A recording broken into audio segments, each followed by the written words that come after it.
ये हम जीते जी करेंगे, लेकिन शरीर नश्वर है, ये जल जाना है, राख हो जाना है। तो क्यों ना हम दान दे के संकल्प लेके पढ़ने के बाद ये शरीर किसी दूसरे के काम में आएगा। और ये काम करना सिर्फ दूसरे को जीवन ही प्रदान नहीं करता, दो परिवार का एक संबंध भी प्रगाढ़ होता है। और जब हम किसी पर दया करते हैं तो उसका उल्टा जानते हैं, आप याद किए जाएंगे। अगर किसी को हम भला पहुंचाते हैं अपने रक्त दान शरीर दान के द्वारा, तो आप जानते हैं कि उस भला का उल्टा रिकॉर्ड करते हैं तो उसका लाभ मिलता है। तो मैंने बिल्कुल भी ये एक्सपेक्ट नहीं करा था कि आज मैं इतना कुछ सीख के जाऊंगा, आज मैं इतना कुछ देख के जाऊंगा।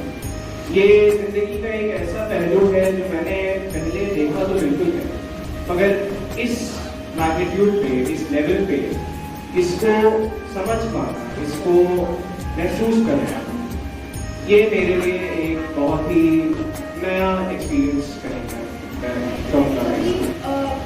देखा नहीं था कि इस तरीके की कठिनाइयाँ लोगों को हो रही।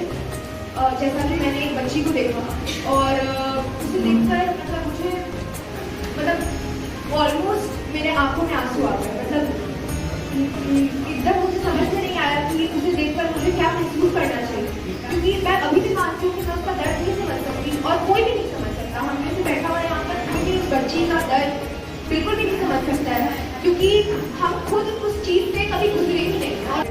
सब सौभाग्य से ऐसे परिवारों में बड़े जहाँ हमें अपनी मूलभूत आवश्यकताएं आराम से मिली, समाज से जुड़ाव और खासतौर से जुड़ाव जिनसे प्रकृति ने कुछ छीन लिया है, ये बड़ा मुश्किल है। यहाँ आकर के व्यक्तिगत रूप से मैंने ये समझा है और मुझे पूरी उम्मीद है कि हमारे भविष्य की यह पीढ़ी पूरी जिम्मेदारी से अपने सामाजिक सरोकारों को समझ रही है और अपनी जिम्मेदारियों को समझ रही है कि केवल धनोपार्जन करना, केवल यश प्राप्ति करना यह जीवन का उद्देश्य नहीं, जीवन का उद्देश्य इससे कहीं बेहतर है।